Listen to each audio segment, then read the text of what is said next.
ये आपका third lecture है जिसमें हम लोग synthetic fibre and plastic cover करने वाले हैं। ये पूरा चैप्टर हम लोग आज इस लेक्चर में कंप्लीट करेंगे। तो फर्स्ट हम लोग देखते हैं कि आपका कंटेंट क्या क्या है, आपको क्या क्या पढ़ना है इसमें। फर्स्ट है काइंड ऑफ सिंथेटिक फाइबर, और कौन कौन से सिंथेटिक फाइबर के बारे में पढ़ना है आपको। Rayon fibre, nylon fibre, polyester and acrylic, ये चारों के बारे में आपको पढ़ना है। ऐसे सिंथेटिक फाइबर और भी होते हैं बट आपको सिर्फ यही चारों के बारे में पढ़ना है। इसको कवर करने के बाद हम लोग प्लास्टिक और उसके टाइप्स देखेंगे, फिर प्लास्टिक के क्या क्या कैरेक्टर हैं वो देखेंगे, प्लास्टिक का एनवायरनमेंट पे क्या इम्पैक्ट पड़ता है वो जानेंगे, और हम लोग उसको कैसे रोक सकते हैं, कैसे इन्वायरमेंट को प्लास्टिक के हार्मफुल इफेक्ट से बचा सकते हैं, उसके बारे में पढ़ेंगे, है ना। तो चलिए स्टार्ट करें। फाइबर क्या होता है। A fiber is a thin thread of a natural or artificial substance, especially one that is used to make cloth or rope. Fibre एक ऐसा सब्सटेंस है, थ्रेड लाइक सब्सटेंस, जो कि नेचुरल या आर्टिफिशियल सब्सटेंस से बना होता है। तो फाइबर के टाइप्स क्या क्या है। नेचुरल फाइबर मतलब जो कि नेचर से हम लोग को जो भी फाइबर मिल रहे हैं वो हो गया नेचुरल, एंड जो हम लोग खुद बना रहे हैं वो हो गया मैन मेड। तो नेचुरल में क्या क्या आता है। वेजिटल सोर्स मतलब प्लांट से, एनिमल सोर्स मतलब एनिमल से, एंड मिनरल सोर्स मतलब कि मिनरल से। तो वेजिटल सोर्स में मतलब प्लांट से हम लोग को क्या मिलेगा। कॉटन। कॉटन कैसे मिलता है, कॉटन प्लांट होता है आप लोग को पता है, तो उससे हम लोग को मिल जा रहा है। ओके, और ये जो एनिमल फाइबर है वो कैसे मिलेगा। आप एग्जांपल देख रहे हो यहाँ पे, सिल्क। सिल्क कैसे मिलता है, सिल्क वॉर्म से। सिल्क वॉर्म एक तरह का वॉर्म होता है, तो वॉर्म है तो हम लोग उसको एनिमल में काउंट करेंगे। तो ये हो गया आपका एनिमल सोर्स, और फिर आपका आता है मिनरल सोर्स। ठीक है। मैन मेड फाइबर्स में दो टाइप्स के होते हैं, एक आर्टिफिशियल जिसको रीजनरेटेड भी बोलते हैं, और एक होता है सिंथेटिक। तो आर्टिफिशियल फाइबर्स वो होते हैं जो कि प्लांट डिराइव्ड सेलुलोज से बने होते हैं। तो विस्कस जो बना होता है वो भी सेलुलोज से बना होता है। आपका जो रेयॉन होता है जो हम लोग पढ़ने वाले हैं वो भी आपका आर्टिफिशियल फाइबर में आता है। सिंथेटिक फाइबर क्या होता है, जो कि आपका सिंथेटिकली केमिकल सब्सटेंस के हेल्प से बनता है, फाइबर बनाया जाता है। ठीक है। तो ये है आपका पॉलिस्टर हो जाएगा, पॉलीएमाइड हो जाएगा, अक्राइलिक। पॉलीएमाइड आपका नाइलॉन होता है, नाइलॉन को यहाँ पे हम लोग पॉलीएमाइड बोल रहे हैं, जो कि हम लोग आगे इसके बारे में डिटेल में पढ़ेंगे। ठीक है। अक्राइलिक के बारे में आपको पढ़ना ही है, पॉलिस्टर पढ़ना है। आप आर्टिफिशियल में मैंने बताया कि यहाँ आपका रेयॉन इसमें आता है आर्टिफिशियल में, तो ये चारों के बारे में हम लोग आगे डिटेल में पढ़ेंगे। सिंथेटिक फाइबर क्या होता है, हम लोग इसको मैन मेड फाइबर भी बोलते हैं। All synthetic fibers are prepared by a number of processes using raw materials of petroleum origin called petrochemical. जो भी रॉ मटेरियल पेट्रोलियम ओरिजिन का होता है उसको हम लोग पेट्रोकेमिकल बोलते हैं। उसको एक नंबर ऑफ प्रोसेसेस से गुजारा जाता है, और उसमें हर प्रोसेस में कुछ मॉडिफिकेशन होता जाता है, तो हम लोग को इसके बाद सिंथेटिक फाइबर मिलता है। ठीक है। The synthetic fiber can be woven into a fabric just like natural fiber. हम लोग सिंथेटिक फाइबर को नेचुरल फाइबर की तरह वेव भी कर सकते हैं, बुन सकते हैं, right. Synthetic fibre have a wide range of use ranging from household articles like ropes, buckets, furniture, containers, etc. to highly specialized uses in aircraft, ships, spacecrafts, healthcare, etc. House hold से लेके highly specialise चीज़ों के लिए भी हम लोग synthetic fibre का use करते हैं। हाउस होल्ड में क्या आएगा, ropes, buckets, furniture, containers, right. और कुछ स्पेशल यूज़ के लिए जैसे कि aircrafts, ships, spacecrafts, health care मतलब मेडिकल यूनिफॉर्म जो आपका होता है वो बनाने के लिए सिंथेटिक फाइबर का यूज़ होता है। रॉ मटेरियल जो हम लोग फाइबर बनाने के लिए यूज़ करते हैं वो पॉलीमर से बना होता है। तो पॉलीमर क्या होता है ये जानना पड़ेगा। A synthetic fiber is a chain of small unit of chemical substance joined together. Many such small units combine to form a large single unit called a polymer. तो मैं आपको एक एग्जांपल से समझाती हूँ। जैसे आप कोई माला ले लो, ठीक है, वो मोतियों से बनी हुई माला है। तो एक मोती जो हुआ, एक बिट्स जो हुआ उसका, वो सिंगल यूनिट है। वैसे ढेर सारे यूनिट मिलके वो पूरे माला को बना रहे हैं, ठीक है। तो उसी तरह वो जो सिंगल यूनिट है वो कहलाएगा मोनोमर, और वो सिंगल यूनिट से मिलके, सिंगल यूनिट का चेन से मिलके जो लार्ज यूनिट बन रहा है उसको हम लोग पॉलीमर बोलेंगे, राइट। जैसा कि आप देख रहे हो यहाँ पे लिखा भी हुआ है, chain of small unit chemical substance joint together, okay, और small unit combined to form a large single unit called a polymer, है ना। तो example, cotton is a polymer called cellulose. Cotton क्या से बना होता है? सेलुलोज का पॉलीमर से। और सेलुलोज क्या से बना होता है? ग्लूकोज का लार्ज यूनिट से। तो देख रहे हो आप, ग्लूकोज क्या होता है? कार्बोहाइड्रेट, है ना। तो ग्लूकोज का स्मॉल यूनिट एक चेन बनाता गया तो क्या बनता है? सेलुलोज, और उस सेलुलोज से कॉटन बनता है। सिंथेटिक फाइबर में आपको 4 सिंथेटिक फाइबर के बारे में पढ़ना था। फर्स्ट आपका rayon, then nylon, then polyester and acrylic. तो रेयॉन क्या होता है? ये वुड पल्प का हम लोग केमिकल ट्रीटमेंट करते हैं, केमिकली उसको थोड़ा मॉडिफाई करते हैं, तब जाके हमें रेयॉन मिलता है। इसको हम लोग रेयॉन के अलावा आर्टिफिशियल सिल्क भी बोलते हैं, okay. Nylon, it was the first fully synthetic fibre without using natural raw material from plant and animal. ये पहला ऐसा सिंथेटिक फाइबर है जो कि प्लांट एनिमल से जो नेचुरल रॉ मटेरियल मिलता है उसके बिना बनाया गया। क्या से बनाया गया? Coal, water and air, okay. Polyester fabric क्या होता है? ये आपका ईस्टर का रिपीटिंग यूनिट से बनता है। जैसे आप लोग को मैंने वहाँ पे बताया कि पॉलीमर होता है जो एक सिंगल यूनिट को रिपीट कर रहे हैं हम लोग, तो लार्ज यूनिट बना, ठीक है। यहाँ आगे में आपका पॉली लगा हुआ है। मोनो मतलब सिंगल, पॉली मतलब ढेर सारा। तो पॉलिस्टर क्या है? ईस्टर का रिपीटिंग यूनिट, ओके। अक्राइलिक, ये वूल के जैसा होता है। Acrylic resemble wool, it is also called as artificial wool और सिंथेटिक वूल। एक एक करके देखते हैं।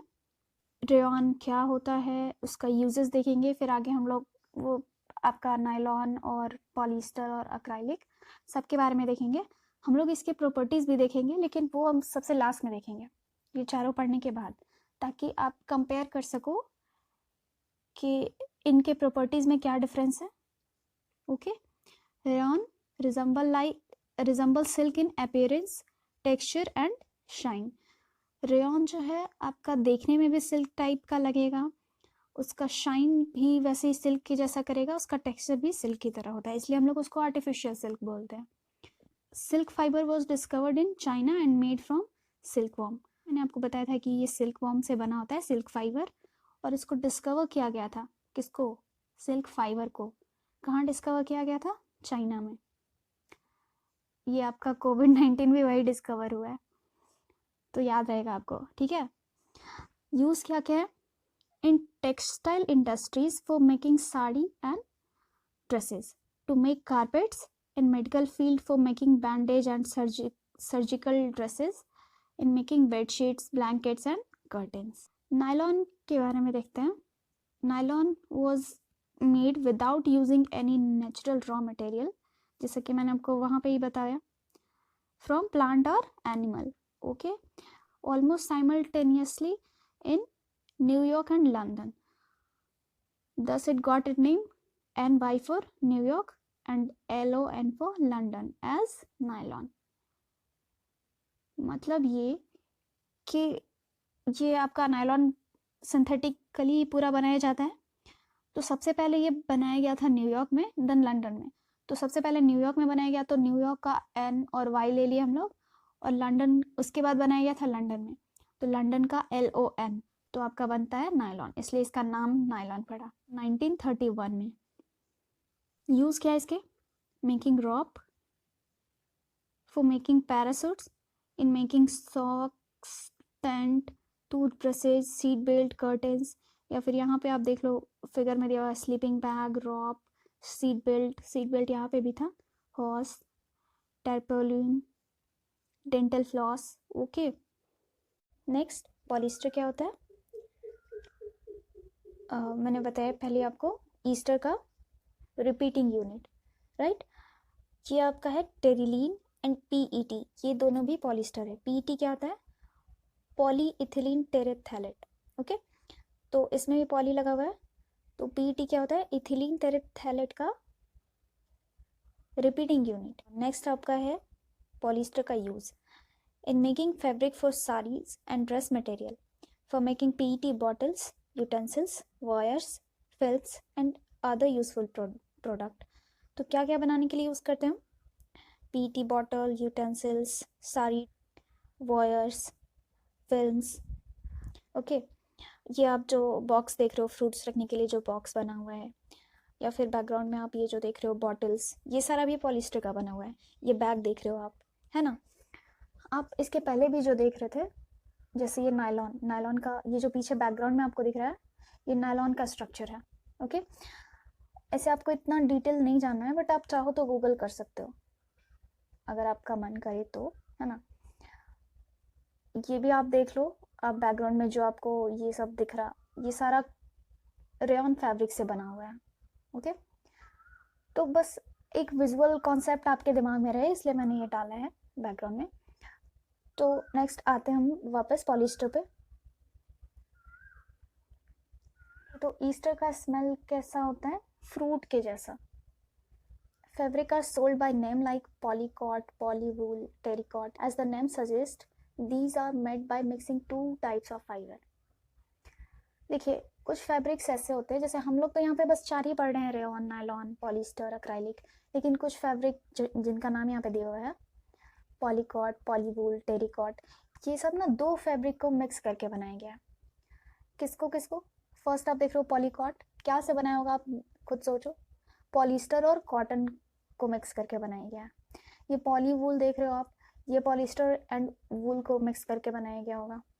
और ये टेरिकॉट जो आप देख रहे हो, वो टेरिलीन एंड कॉटन को मिक्स करके बनाया गया है ना। तो आप नीचे देखो लिखा भी हुआ है, polycot is a mixture of polyester and cotton, poly wool is a mixture of polyester and wool. तो ये एक इंटरेस्टिंग फैक्ट था, राइट। नेक्स्ट हम लोग देखते हैं acrylic. Acrolein is a colorless liquid with a piercing, acrid smell. Acre means sharp and oleum which means to smell. Acrolein जो होता है आपका, जिससे acrylic बना है, वो एक कलरलेस लिक्विड है जिसका स्मेल बहुत शार्प होता है, इसलिए इसका नाम पड़ा एक्रोलीन और उसी से acrylic बना। इसका यूज़ क्या है? In making jacket, blanket, sports wear and also in paintings. Paintings बनाने के लिए भी यूज़ होता है। और क्या? Jacket, blanket, sports wear. अब हम लोग इन चारों के प्रॉपर्टीज़ देखते हैं, ठीक है। तो हम इसको कंपेयर करते हुए चलेंगे चारों को एक दूसरे से। तो आप यहाँ पे देख सकते हो, रेयॉन में लो वार्मथ है, पॉलिस्टर भी लो वार्मथ है, एंड नायलॉन एंड अक्राइलिक में वार्म टू वेयर।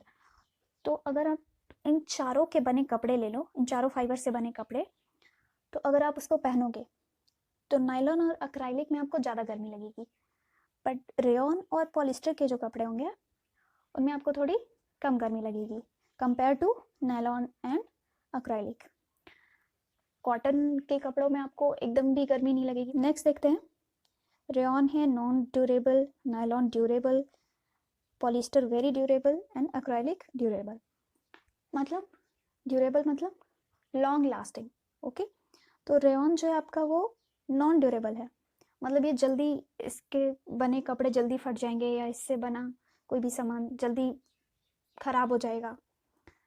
और पॉलिस्टर जो वो वेरी ड्यूरेबल, मतलब ये बहुत ज़्यादा टाइम तक टिकेगा, लॉन्ग लास्टिंग होगा। ये आपका ड्यूरेबल और अक्राइलिक भी ड्यूरेबल है। तो पॉलिस्टर के मुकाबले ये दोनों कम चलेंगे, नायलॉन और अक्राइलिक, लेकिन पॉलिस्टर का जो सामान होगा वो आपका इन तीनों के कंपेयर में सबसे ज़्यादा होगा। नेक्स्ट आपका है rayon dries slowly, absorbent, and polyester non-absorbent and acrylic non absorbent. मतलब एब्जॉर्बेंट मतलब देखिए दो चीज़ होता है, एक होता है एब्जॉर्बेंट और एक होता है एब्जॉर्बेट। इसमें BENT है और उसमें BATE होता है लास्ट में। ओके, तो एब्जॉर्बेंट क्या होता है? ये आपका कोई चीज़, कोई लिक्विड को वो जल्दी सोख लेता है, लिक्विड या कोई भी चीज़ बोलो आप जो कि एब्जॉर्ब हो सकता है, उसको वो जल्दी सोख लेता है। वो चीज़ जिसको कोई चीज़ सोख लेता है, जैसे आप एग्जाम्पल के तौर पे मैं समझाती हूँ आपको, जैसे कॉटन है और पानी है, ठीक है, कॉटन है और वाटर है, तो कॉटन जो है वो वाटर को सोख लेगा, तो वाटर क्या हो गया यहाँ पे? एब्जॉर्बेट। वाटर क्या है यहाँ पे? एब्जॉर्बेट। और एब्जॉर्बेंट क्या होगा? कॉटन। कॉटन जो है वाटर को सोख ले रहा है, मतलब एब्जॉर्बेंट जो है वो एब्जॉर्बेट को एब्जॉर्ब कर लेता है, राइट? तो रेयॉन जो है वो एब्जॉर्बेंट है, मतलब ये जैसे आप अगर उसको धो दोगे कपड़े को, रेयॉन के कपड़े को, तो वो वाटर को अपने अंदर सोख लेगा, तो वो सूखेगा भी बहुत धीरे धीरे जब आप उसको सुखाओगे। तो आई होप आपको क्लियरली समझ आया होगा ये क्या होता है एब्जॉर्बेंट, और यहाँ पे ये क्यों लिखा हुआ है ड्राई स्लोली। तो नायलॉन का भी वही हाल है, ये भी एब्जॉर्बेंट है, ड्राई स्लोली, है ना। एंड पॉलिस्टर जो है वो नॉन एब्जॉर्बेंट है, ये किसी चीज़ को जल्दी नहीं सोखता है, तो ये क्या होगा? ये जल्दी सूख जाएगा। ये भी एक्राइलिक भी जो है नॉन एब्जॉर्बेंट है, तो ईजिली ड्राई हो जाएगा। ओके, नेक्स्ट आपका है क्रीजी ईजिली। जैसे कोई कपड़ा आपका, आप उसको प्रेस करते हो, आयरन करते हो, क्यों करते हो? रिंकल हो जाता है, तो ये रेयॉन का जो कपड़ा है वो जल्दी रिंकल हो जाएगा, ठीक है। और पॉलिस्टर, ये आपका रिंकल नहीं होगा, ये आप बिना प्रेस किए भी इसको पहन सकते हो। और एक्राइलिक जो है ये भी आपका रिंकल नहीं होगा, और नायलॉन तो बिल्कुल ही नहीं होगा, ठीक है। नायलॉन कैन श्रिंक, ये जो श्रिंक हो सकता है, सिकुड़ सकता है। Polyester can be recycled, okay. And polyester are thermoplastic, इसके बारे में हम लोग आगे पढ़ेंगे, थर्मोप्लास्टिक क्या होता है, तो वहाँ पे मैं आपको अच्छे से समझाऊंगी, ठीक है। चलिए आगे हम लोग देखते हैं सिंथेटिक फाइबर के कैरेक्टर्स। क्या क्या कैरेक्टर है, कैसे पहचानोगे आप ये सिंथेटिक फाइबर का बना हुआ है? Synthetic fibre are cheaper than natural fibre, natural fibre से चीप होता है सिंथेटिक फाइबर, ठीक है। Synthetic fibre stronger than natural fibre, ये नेचुरल फाइबर के कंपेयर में स्ट्रॉन्ग भी होता है और लॉन्ग लास्टिंग भी होता है, okay. And synthetic fibre are dried up in less time, वो जल्दी सूख भी जाता है, जल्दी ड्राई हो जाता है, और उसको वॉश करना, मेंटेन करना भी इजी होता है, जैसे रिंकल जल्दी नहीं होता। अब नेचुरल फाइबर का आप देख लो, कॉटन, कॉटन को प्रेस करना पड़ता है, कॉटन के कपड़े को, या सिल्क हो गया, तो आप बिना प्रेस किए उसको नहीं पहन सकते। नेक्स्ट आपका ये सिंथेटिक फाइबर वाला पार्ट पूरा खत्म हो गया, अब हम लोग प्लास्टिक के बारे में पढ़ेंगे। देखिए आपका दो टॉपिक था मेनली, आपको सिंथेटिक फाइबर पढ़ना था और प्लास्टिक पढ़ना था, ओके। तो सिंथेटिक फाइबर हमने कंप्लीट कर लिया, हम लोगों ने नेचुरल फाइबर भी थोड़ा सा देखा आगे, अब हम लोग प्लास्टिक देखने वाले हैं, okay. Plastic is a polymer that can be recycled, reuse, coloured, mould, okay. तो प्लास्टिक एक ऐसा पॉलीमर है, ये भी पॉलीमर का बना हुआ है। पॉलीमर मैंने बताया था क्या होता है, स्मॉल सिंगल यूनिट से मिलके लार्ज सिंगल यूनिट बनता है, तो उसको हम लोग पॉलीमर बोलते हैं। तो स्मॉल सिंगल यूनिट क्या है? मोनोमर, और मोनोमर मिलके चेन बना के जो लार्ज सिंगल यूनिट बनाएंगे उसको हम लोग क्या बोलेंगे? पॉलीमर। तो पॉलीमर, प्लास्टिक जो ऐसा पॉलीमर है जिसको रिसाइकल किया जा सकता है, रीयूज भी किया जा सकता है, उसको कलर किया जा सकता है, किसी भी कलर का। आप देखते भी होगे, चेयर ले लो, किस पता नहीं कितने सारे कलर्स में आते हैं, बॉटल, आपका स्कूल बॉटल, या फिर आपका लंच बॉक्स जो होता है। एंड मोल्ड, मतलब उसको किसी भी फॉर्म में आप ट्रांसफॉर्म कर सकते हो, प्लास्टिक को पिघला के मोल्ड करके दूसरे फॉर्म में कन्वर्ट किया जा सकता है। नेक्स्ट आपका unit of some plastic have linear arrangement while some plastic are formed by cross-linked arrangement of their units। तो आपका जो ये जो पॉलीमर से बना है, तो ये पॉलीमर, कुछ प्लास्टिक ऐसे होते हैं जिसमें पॉलीमर लीनियरली अरेंज होता है। लीनियरली मतलब एक स्ट्रेट लाइन में अरेंज होता है। बट कुछ प्लास्टिक ऐसे होते हैं जो क्रॉस लिंक्ड अरेंजमेंट में होते हैं, मतलब आपका ये तो है एक सिंगल लाइन तो है ही, उसके अलावा उसका ब्रांच इधर उधर जा रहा होगा, ठीक है, तो वो आपका क्रॉस लिंक हो जाता है। Plastic is use in making toys, suitcase, bags, cabinets, brushes, chairs, tables and many other countless item. आप अपने सराउंडिंग में देखो कितने चीज प्लास्टिक के बने हुए हैं, बहुत सारे, ठीक है, आप काउंट नहीं कर सकते, इतने सारे होंगे। तो क्या क्या आता है प्लास्टिक, क्या क्या बनाने के लिए यूज होता है? Toys, suitcase, bag, cabinet, brush, chairs, tables. Okay, polythene क्या होता है? इथीन का रिपीटिंग यूनिट, यहाँ पे भी देख रहे हो पॉली लगा हुआ है, तो इसका पॉलीथीन जो है इथीन का रिपीटिंग यूनिट है। ये पॉलीथीन भी प्लास्टिक का ही एक एग्जाम्पल है। और पॉलीथीन बैग्स जो होते हैं अब तो बैन हो गए हैं, तो ये पॉलीथीन बैग बनाने के लिए भी ये यूज़ किया जाता है पॉलीथीन का। प्लास्टिक के टाइप देखते हैं। फर्स्ट आपका है थर्मोप्लास्टिक एंड सेकेंड है आपका थर्मोसेटिंग प्लास्टिक। अब दोनों के बीच डिफरेंस क्या है, किसको आप थर्मोप्लास्टिक बोलोगे और किसको थर्मोसेटिंग प्लास्टिक बोलोगे? तो देखते हैं। Plastic which can be easily bent और deform on heating are known as thermoplastic. वैसा प्लास्टिक जिसको आप डीफॉर्म कर सकते हो, एक फॉर्म से दूसरे फॉर्म में चेंज कर सकते हो, या फिर उसको ईजिली बेंड कर सकते हो, कैसे? हीट करके, वैसे प्लास्टिक को क्या बोलेंगे? थर्मोप्लास्टिक। पॉलिस्टर की प्रॉपर्टीज में मैंने बताया था कि वो भी थर्मोप्लास्टिक होता है, मतलब पॉलिस्टर को भी हम लोग ईजिली हीट करके चेंज कर सकते हो, डीफॉर्म कर सकते हैं, है ना। थर्मोप्लास्टिक की एग्जांपल्स क्या है? पीवीसी। पीवीसी क्या होता है? Polyvinyl chloride. ये विनाइल क्लोराइड का रिपीटिंग यूनिट से बना हुआ है, यहाँ पे पी जो आपका है पॉली डिनोट करता है, और ये आपका पॉलीथीन, इथीन का रिपीटिंग यूनिट। अब हम लोग देखते हैं थर्मोसेटिंग प्लास्टिक क्या होता है। Plastic which do not get deform और soften on heating when mould once are called thermosetting plastic. मतलब ये कि वैसा प्लास्टिक जिसको आप एक बार किसी फॉर्म में बना दिए, ठीक है, तो आप उसको हीट करके फिर डीफॉर्म नहीं कर सकते, वो उसी फॉर्म में रहेगा। ओके, तो वैसे प्लास्टिक को क्या बोलते हैं?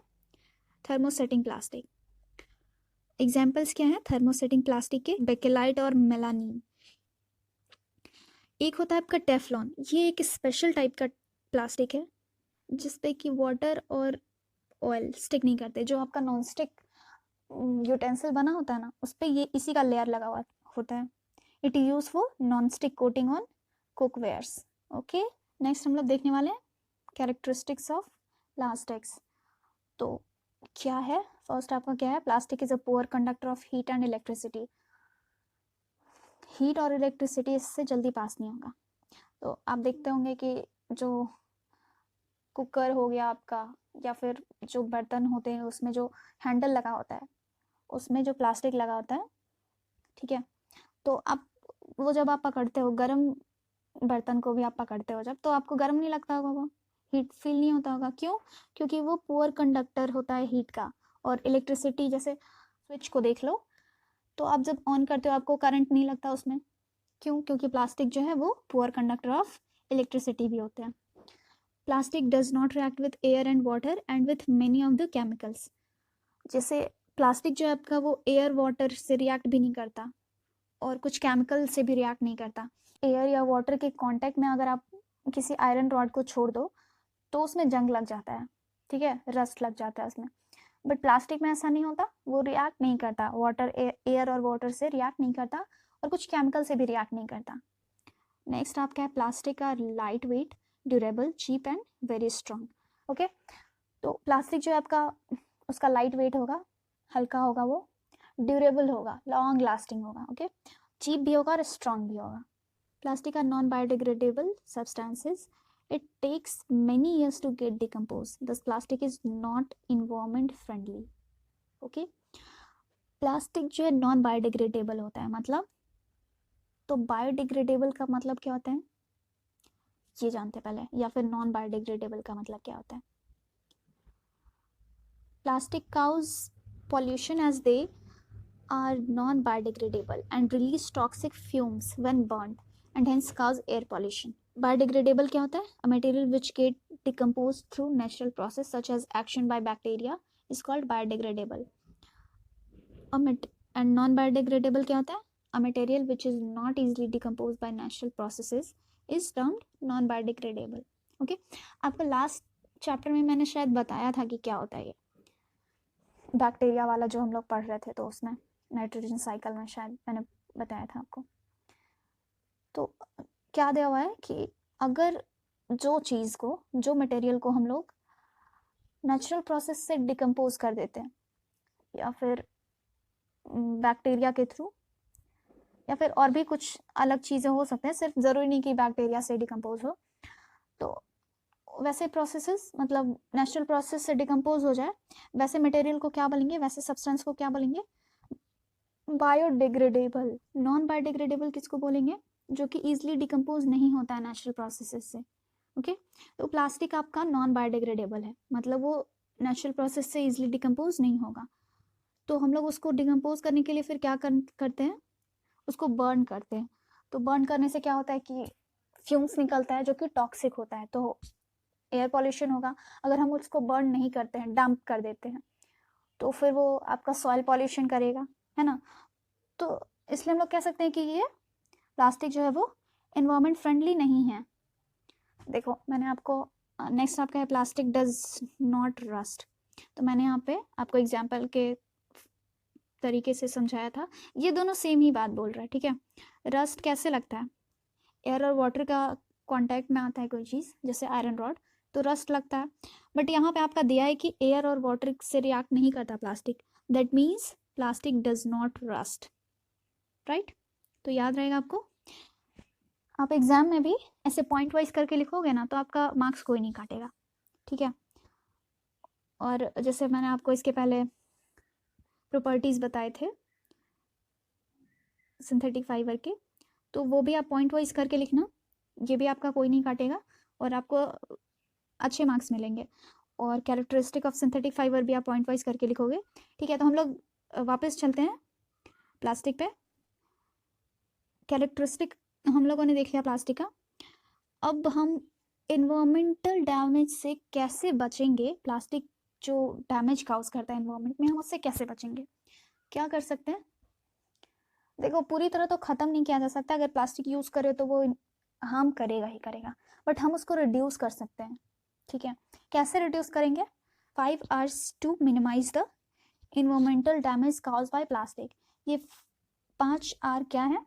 R for refuse, R for reduce, third आपका R for reuse, and fourth आपका R for repurpose, and fifth and last one R for recycle. That's why यहाँ पे लिखा हुआ है 5 R's, ओके। तो अब एक एक करके इसका मतलब समझते हैं कि क्या होता है ये। रिफ्यूज क्या होता है, रिड्यूस क्या होता है, रीयूज क्या होता है, एंड रीपर्पस एंड रिसाइकल क्या होता है, ओके। तो रिफ्यूज क्या होता है? Do not buy things we do not need. मतलब हम लोग क्या करेंगे? जिस चीज़ का ज़रूरत नहीं है हम लोग वो चीज़ नहीं खरीदेंगे। एंड रिड्यूस क्या होता है? Minimize the use of plastic in our daily lifes, okay. तो हम लोग क्या करेंगे कि जितना कम से कम हो सके प्लास्टिक का यूज़ करेंगे। जैसे आप पॉलीथीन बैग यूज़ हो रहा था कुछ टाइम पहले तक, अब तो बैन हो गया है, तो उसके जगह आप लोग कपड़े का बैग ले लेते हो या फिर पेपर का बैग ले लेते हो, है ना। तो इस तरह हम लोग रिड्यूस करें प्लास्टिक को डेली लाइफ में। और भी चीज़ें जो आप प्लास्टिक के यूज़ करते हो उसके जगह, जैसे हम लोग चेयर यूज़ करते हैं प्लास्टिक का, उसके जगह हम लोग वुड का चेयर यूज़ कर सकते हैं, राइट। तो इस तरह हम मिनिमाइज कर सकते हैं प्लास्टिक का यूज़ को अपने डेली लाइफ में। रीयूज क्या है? Reuse the item we already instead of throwing them away.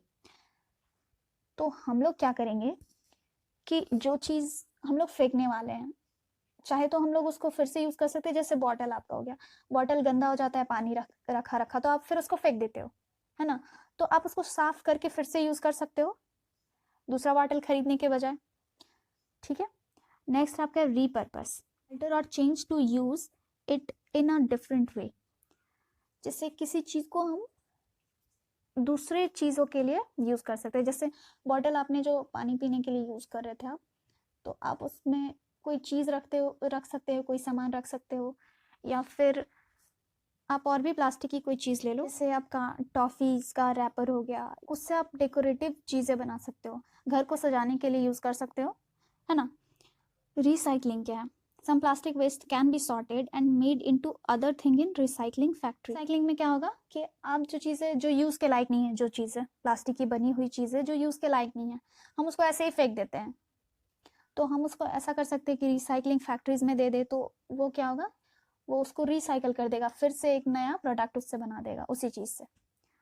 तो नया प्लास्टिक यूज़ नहीं करना पड़ा, पुराने प्लास्टिक को हम लोग रिसाइकल कर दिए। तो ये 5 तरीके हैं जिससे हम लोग प्लास्टिक का यूज़ कम करके एनवायरनमेंट को डैमेज से बचा सकते हैं, राइट। तो इस तरह से आपका लेसन कंप्लीट होता है। Thank you and have a nice day.